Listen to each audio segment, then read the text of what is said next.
Okay, so moving on to short answer questions. I'm going to split these up into two videos just so I don't have to talk quite so long in quick succession.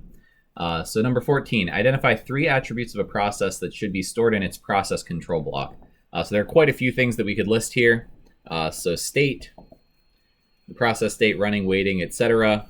The program counter, EC, the location of the next instruction to execute, registers. If we've swapped out, we need to record what was in the registers. Any sort of scheduling information. So that would be priorities, things like that. Memory management information. So the amount of memory it's using, memory allocated to the process, base and bound things, page table entries that we'll get to later in the course. Any sort of accounting information. This is like the CPU used, clock, time limits, etc. Just more sort of scheduling info there. And then I/O info. So open files, devices, etc. Okay, so any of those, choose 3 would be sufficient for this answer. And this should be something that's in your notes that you can quickly pull up. Explain cache coherency. So this was from the sort of introduction to the course. And this is in multiprocessor systems. We can have 2 copies of data may be in a local cache on each core.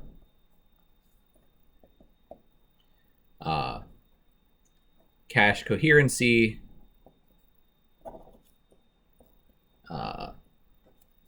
ensures that those 2 copies are up to date and the same when one core modifies it.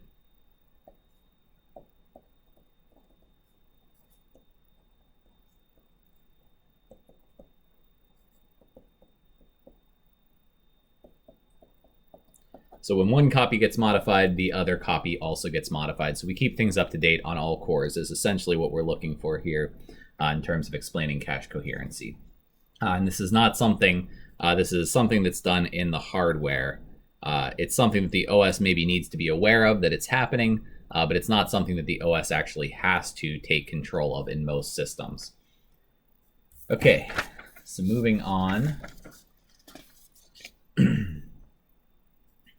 So what is the function of the long-term scheduler? We didn't focus on this a lot, so I probably wouldn't ask this particular question, but the long-term scheduler or job scheduler determines selects processes for the ready queue.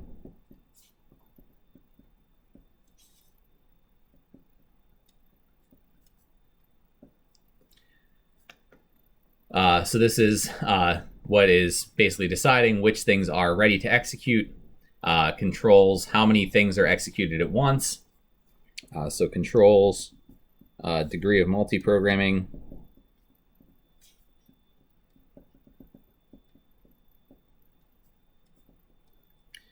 And it is invoked infrequently is sort of the other key here, that we don't use it very often. It's trying to be sort of in the background, not taking up too much CPU time for itself. Okay, number 17, describe the difference between a blocking send and a non-blocking send. Hopefully we know this, that blocking means sender blocks until the message is received.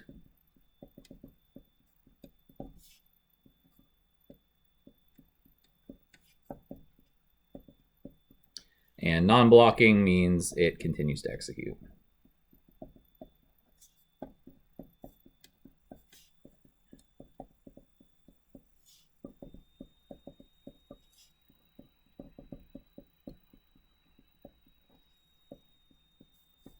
So it continues to execute after sending the message. So just definitions there. Okay, what is the potential speed up gain using 7 cores if 75% of an application's code can be run in parallel? So here, We can use either form of Amdahl's law. I'm going to use the one that was given in the book, which is S equals 1 minus P. So 1 minus 0.75 means that we have 0.25 in serial. We have N is equal to 7, given here, 7 cores. 75% being the part that is running in parallel here in the definition in the problem. So then we have speed up is less than or equal to 1 over S plus 1 minus S over N. And again, this is just the serial portion always has to be executed in serial. The parallel portion can be split up between threads. So 1 minus S is the parallel portion. That's what's being divided up between the threads. So this is equal to, in total, 1 over 0.25 plus 1 minus 0.25 or 0.75, given up there, over 7 cores is equal to approximately 2.8. Okay. So just applying Amdahl's law. The other form of this, of course, would be the 1 over 1 minus P plus P over N. And we just plug in the 0.75 for P, which would give us the same thing, right? 1 minus 0.75 would be 0.25. And then here we'd have 0.75 over 7. So same solution, just a different way to do it.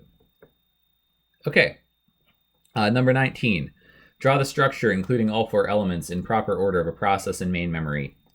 So this is where the main point that I tried to make in class is that you can draw this in any order you want to, as long as you have the 0 and max labeled appropriately. So we're going to draw this 0 at the top, max at the bottom. So the first thing in memory at the sort of lowest address would be text, the text segment. Then we have the data segment. Then we have the heap. The heap grows towards the max address. And then at the bottom of memory, we have the stack. And the stack grows towards the minimum address, towards the heap. The other way we could draw this, of course, is if we wanted to draw it max 0 and have the stack at the top growing downward, the text, data, and heap here, and the heap growing upwards. So we could draw it either way. Just be sure that you label max and 0 appropriately so that I'm aware which direction you were thinking of. Okay, I'm going to cut the video here so I can move on to the next problem. Take a little break.